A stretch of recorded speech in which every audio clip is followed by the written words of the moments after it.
Hi guys, how are you. मैं हूं फरजाना और हम सीख रहे हैं इंग्लिश टेंसेस जो आप रोजमर्रा जिंदगी में यूज कर सकते हैं और आपके लिए बोलना और लिखना बहुत ही आसान हो जाएगा। आज हम बात करेंगे पास्ट इंडेफिनिट टेंस के बारे में। So let's start. देखते हैं कि पास्ट इंडेफिनिट टेंस क्या है। सबसे पहले है इसकी डेफिनेशन देखते हैं कि ऐसा टेंस है जो माजी में होने वाले किसी काम को बयान करता है। ऐसा टेंस जो माजी में होने वाले किसी काम को, यानी जो काम माजी में होता था उसको बयान करने के लिए यूज होता है। उसकी पहचान क्या है? फिक्रात के आखिर में था, थी, थे या आया, गया, सोया, खाते, खाया, पिया, ये अल्फाज यूज होते हैं। ऐसा काम जो माजी में आदतन होता था, है उस काम के लिए भी जो माजी में आदतन एक काम होता था उसके लिए भी हम पास्ट इंडेफिनिट टेंस को यूज करेंगे। तो सबसे पहले इसका स्ट्रक्चर देखते हैं। स्ट्रक्चर क्या है? सबसे पहले यूज होता है सब्जेक्ट। सब्जेक्ट के बाद आएगी वर्ब की सेकंड फॉर्म। कौन सी फॉर्म आएगी? वर्ब की सेकंड फॉर्म। ये वाहिद टेंस है जिसमें वर्ब की सेकंड फॉर्म इस्तेमाल होती है। अगर ये टेंस ना होता तो शायद फॉर्म ऑफ वर्ब जो है ना उसमें सेकंड फॉर्म होती ना।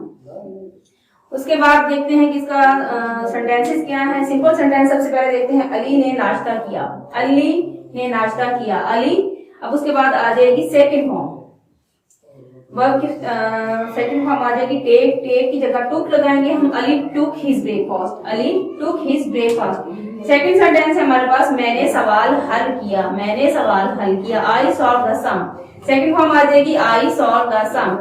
उसके बाद हम आ जाते हैं इंट्रोगेटिव सेंटेंसेस की तरफ। अब इंट्रोगेटिव सेंटेंसेस कैसे बनेंगे? क्योंकि इसमें तो कोई हेल्पिंग वर्ब और उसके साथ कोई ऐसा है नहीं जिससे हम इसको कर सके। तो हेल्पिंग वर्ब जो है इसमें हम यूज करेंगे डिड, क्योंकि दुनिया में कोई ऐसा इंट्रोगेटिव सेंटेंस नहीं है जो हेल्पिंग वर्ब के बगैर बन सके। अगर हेल्पिंग वर्ब होगा तो हम उसे स्टार्ट में लगाएंगे और ना ही ये इंट्रोगेटिव वर्ब के बाद नेगेटिव बन सकता है। अगर हेल्पिंग वर्ब होगा तो हम उसके साथ नॉट का इजाफा करेंगे। तो सबसे पहले हम इसके इंट्रोगेटिव सेंटेंसेस देखते हैं। मैंने खाना खाया। ठीक है, सबसे पहले हम इसका स्ट्रक्चर देख लेते हैं। स्ट्रक्चर में आ जाएगा हमारे पास सबसे पहले डिड लगाएंगे, यानी कि हेल्पिंग वर्ब हमारे पास डिड है, डिड लगाएंगे। उसके बाद वर्ब सब्जेक्ट, फिर सब्जेक्ट के बाद हम इसमें वर्ब की फर्स्ट फॉर्म यूज करेंगे, क्योंकि ऑलरेडी हमारे पास सेकंड फॉर्म आ चुकी है। जो डिड है ये डू की सेकंड फॉर्म है। Do, did, done. सो उसके लिए गाइस आपको फॉर्म ऑफ वर्ब्स भी सीखना जरूरी है। तो उसका स्ट्रक्चर देखते हैं। Did plus subject plus verb की फर्स्ट फॉर्म, क्योंकि वो सेकंड फॉर्म हमारा ऑलरेडी कर चुके हैं तो इसके बाद सेकंड फॉर्म अगेन नहीं कर सकते।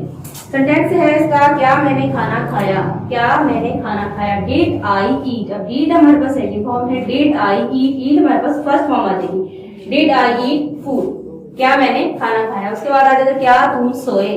क्या तुम सोए। Did you sleep. Did second form, उसके बाद सब्जेक्ट, फिर वर्ब की first form did you sleep. उसके बाद हम इसका नेगेटिव सेंटेंस देखते हैं। नेगेटिव सेंटेंस का स्ट्रक्चर क्या होगा? सबसे पहले इसमें सब्जेक्ट आ जाएगा। सब्जेक्ट के बाद हेल्पिंग वर्ब में हम लगाएंगे डिड, डिड के साथ नॉट और फिर इसके साथ भी वर्ब की फर्स्ट फॉर्म, क्योंकि सेकंड फॉर्म ऑलरेडी आ चुकी है तो वर्ब की उसके बाद वर्ब की फर्स्ट फॉर्म इसमें आएगी। तो इसका सेंटेंस देते हैं। मैंने सवाल हल नहीं किया। मैंने सवाल हल नहीं किया। I did not solve the sum. मैंने सवाल हल नहीं किया। नेक्स्ट सेंटेंस हम देखते हैं। वो स्कूल नहीं गए। वो स्कूल, आप इसमें क्योंकि हेल्पिंग वर्ब वाला एक ही है, इसमें फिर आई हुई दे यू का कॉन्सेप्ट के साथ हेल्पिंग वर्ब नहीं आता तो इसमें एक ही हेल्पिंग वर्ब यूज होता है, डिड। मैंने सवाल हल नहीं किया। I did not solve the sum. Last sentence हमारे पास वो स्कूल नहीं गए।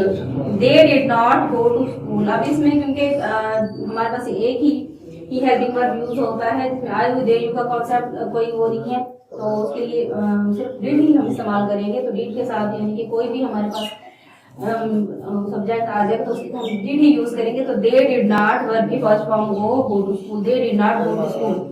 थैंक यू गाइस, ये था हमारा आज का लेसन। चैनल को सब्सक्राइब करें और बेल आइकन को प्रेस करें ताकि ज्यादा से ज्यादा वीडियोस आप तक पहुंच सके। तब तक के लिए अल्लाह हाफिज़।